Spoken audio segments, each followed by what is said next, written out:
went up. They went up.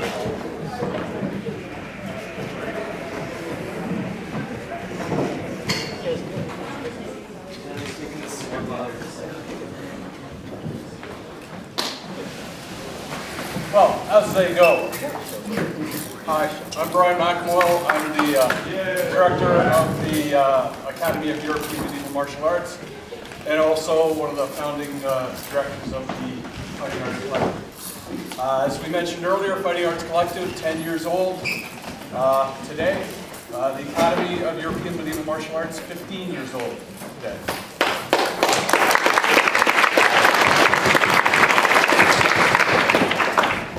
So, some people call the Academy the Association of Middle-Aged Martial Artists. Association of Eccentric Middle-Aged Martial Artists. The same thing. We're not all middle-aged, but I am. What we're going to demonstrate today is the three main things that we do in the Academy, or parts of the three main things that we do in the Academy. We study all aspects of traditional European martial arts. Now, many people, when they talk about martial arts, they think about much of the stuff that you saw earlier. But Europe had a fully developed and complete martial arts system as well. Many people don't really know much about it, but there isn't many people on the planet more prone to violence than Europeans. And generally quite good at it. Developed Western martial arts to the point of using unmanned drones at this point. So it's pretty highly developed. We focus a little earlier. The 14th century was the apex of the physical art of martial arts in Europe. After the 14th century, we see the prevalence of on the battlefield of gunpowder, cannons, and firearms taking over the art.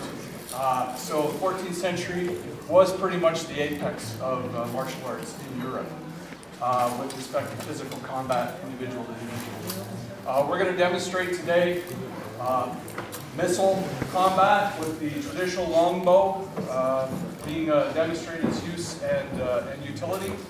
We're going to demonstrate art a little bit later in the period using the Italian rapier. We're showing Italian rapier as well. One of my lead free scholars, Bo Brock, will be demonstrating that. And Aldo Valente, also one of my leading free scholars, and myself, will do a short fight with spears. The armored combat is the apex of what we do. Fighting in armor requires years of training and conditioning to get to the position where you're able to bring all aspects of the art into play while encumbered with armor. The armor isn't as encumbering as it looks, and you'll see when we fight that we can move quite freely. So, the first thing that we'll show is longbow archery.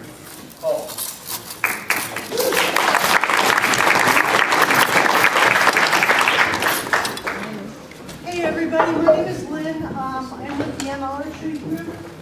We have Alex, Alan, Gina somewhere, and this is our intrepid leader, Carl. We are going to give you a quick demonstration of what we do every Saturday afternoon between 4 and 6. And before we start, I want to ask you a question. How many people here have seen the Hunger Games? Yeah? Pretty much. You guys would not believe what that movie has done for traditional archery. It opened at the end of March. The first weekend in April, we were under siege from beginner archers. Little people who had never touched a bow, some not since summer camp. And they were so excited, you have no idea. They were so we learned that we should never underestimate the power of popular culture. Two things that these beginners came away with is, well, it's not as easy as it looks, and it's a whole lot of fun. It really is. I'm not going to get into a long-winded discussion about traditional archery because we don't have the time, and neither do we. It's strings, sticks, and really effective. No gizmos, no gadgets. So we don't shoot we don't shoot crossbows, and we don't shoot compounds. because those aren't, for us, they're not really bows, they're more like contraptions. And they're really ugly contraptions. Okay, so we're quite content with our sticks and strings, and they're extremely effective. And with that, a word about safety, if you don't mind. If we can keep all the little kids well behind the firing line, please, whoever they are. Thank you. Keep them on a tight leash. Any pets, any babies, whatever. We'd rather not kill anybody who's Our first target, our first thing we're going to shoot at is a regulation target that we've modified slightly for Valentine's Day. Okay, so some of you might be romantics about Valentine's Day. That's fine. You can just think that we're very heavily armed cupids. And for those of you who might be cynical about Valentine's Day, well, honey, we don't know. Okay, so 4 arrows each. Here we go.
Okay, Alan has the floor. He's got something really special planned for us.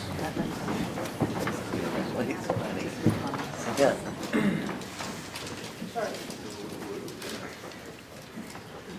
It's like a game of pickup.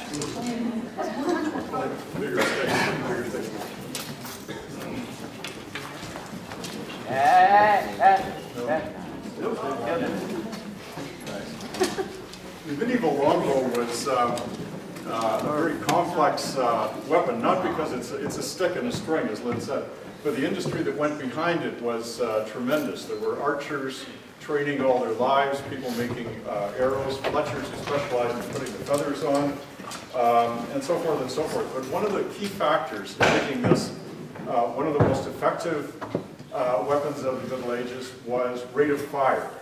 And I'm sure you've all heard about different rates of fire. You see it on television where somebody's shooting like a machine gun, but there aren't any really good historical, this was the actual rate of fire.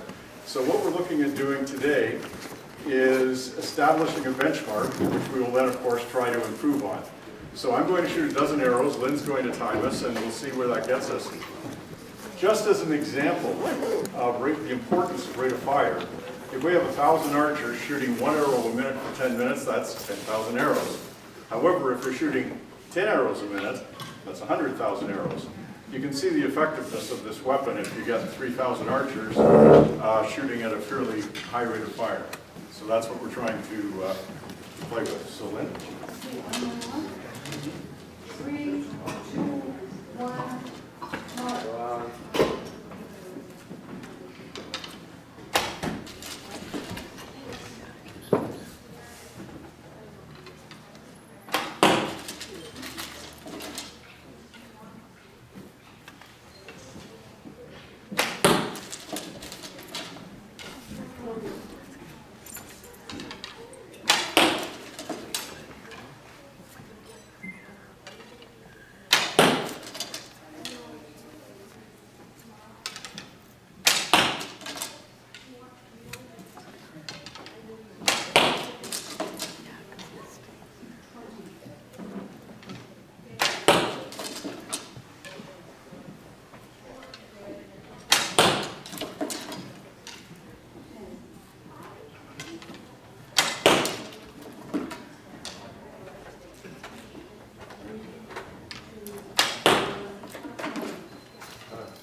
in a minute? A minute, 10 seconds. Okay, so that's 12. So that gives us a benchmark to shoot against.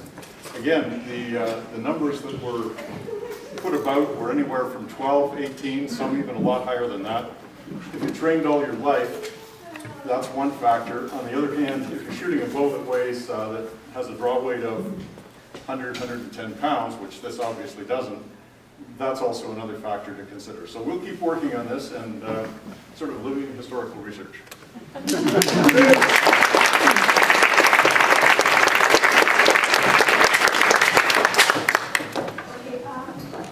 Earlier I introduced Paul McAuliffe. He is our intrepid leader, and he is also just about the most knowledgeable person. He's been in archery since he was a caddy, and there's hardly anything he doesn't know about the sport, and he's the greatest teacher that ever was.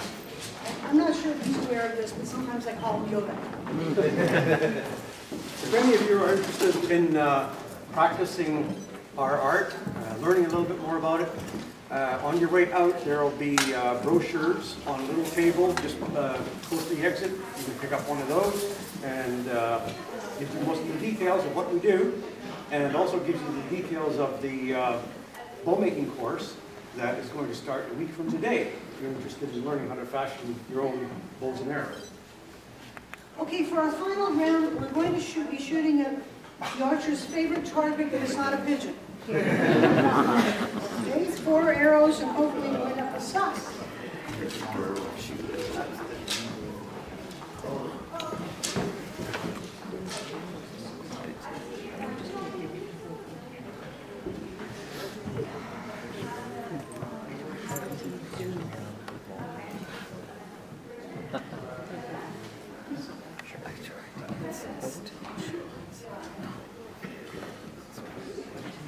Tried to shoot it at Pat Apple back in December and almost lost my mind. Okay,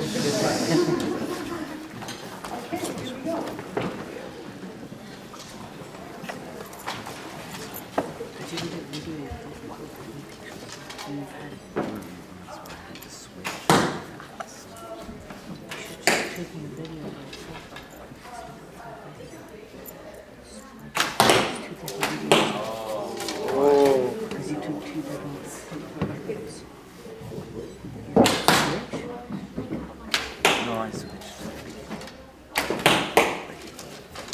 So far, the apple is safest house. I think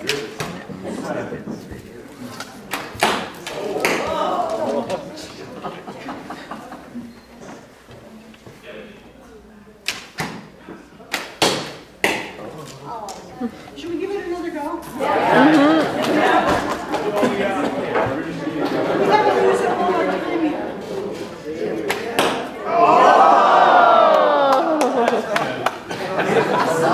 Close doesn't count. You proved it. The arrows I can keep going.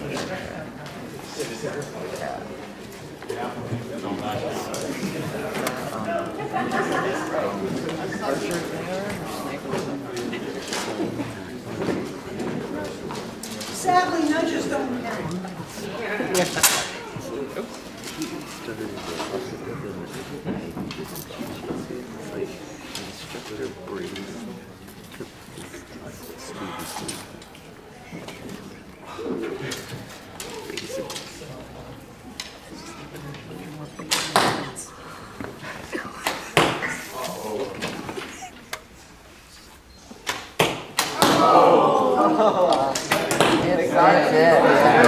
You can see it swinging back and forth. Yeah.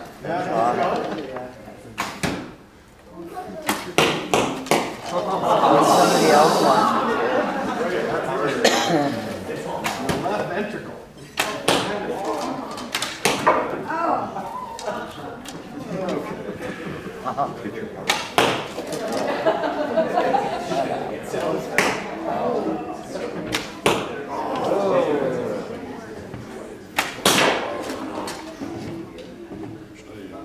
Now we're hitting the mark. When you get this many arrows, you can start breaking other people's Oh, arrows. keep going. That's a lot of fun. We shoot it all sorts of interesting stuff, because pirates are fun, but every so often you just want to look at something different. So we have a rubber chicken in our collection, beer cans, and, you know, anything that, oh, last year we shot at the Easter bagel, that was fun. Okay, guys, that concludes our demonstration. Every Saturday,